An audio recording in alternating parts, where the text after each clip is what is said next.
Rainbow hospital silver Jubilee offer లో భాగంగా ఈ డిసెంబర్ 31, 2024 లోగా రిజిస్టర్ చేసుకున్న వారికి IVF కేవలం 99,000 రూపాయలకే పొందండి. ఢిల్లీలో వాయు నాణ్యత అంతకంతకు క్షీణిస్తోంది. దీని ప్రభావం వందల సంఖ్యలో విమాన సర్వీసులపై పడింది. ఇందిరాగాంధీ ఇంటర్నేషనల్ విమానాశ్రయంలో దట్టమైన పొగ మంచు కమ్ముకోవడంతో 800 మీటర్ల మేర దృశ్యాలు కనిపించడం లేదు. దీంతో 107 విమాన సర్వీసులు ఆలస్యమయ్యాయి. 3 విమానాలు రద్దయ్యాయి. తాజా పరిస్థితులపై ఢిల్లీ ఎయిర్పోర్ట్, విమానయాన సంస్థలు ప్రయాణికులను అప్రమత్తం చేశాయి. ఢిల్లీలోని అనేక మానిటరింగ్ స్టేషన్లలో వాయు నాణ్యత సూచి 400 పైన నమోదైంది. బవానాలో అత్యధికంగా 471, అశోక్ విహార్, జహంగీర్పూర్లో 466, మున్కా, వజీర్పూర్లో 463గా వాయు నాణ్యత సూచి నమోదైంది. దీంతో ఈ ప్రాంతాలు సివియర్ ప్లస్ వాయు నాణ్యత కేటగిరీలోకి పడిపోయాయని అధికారులు చెబుతున్నారు.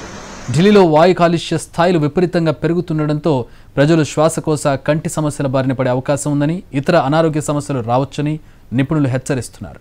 దేశ రాజధానిలో వాయు కాలుష్యం తీవ్రత ఇలాగే పెరిగితే అత్యవసరంగా నిర్మాణాల కూల్చివేతలపై నిషేధం అంటే అవకాశం ఉంది. మరోవైపు ఢిల్లీలోని నోయిడా, గురుగ్రామ్, ఘజియాబాద్, ఫరీదాబాద్లలో వరుసగా వాయు నాణ్యత సూచి 308, 307, 372, 260గా నమోదైంది.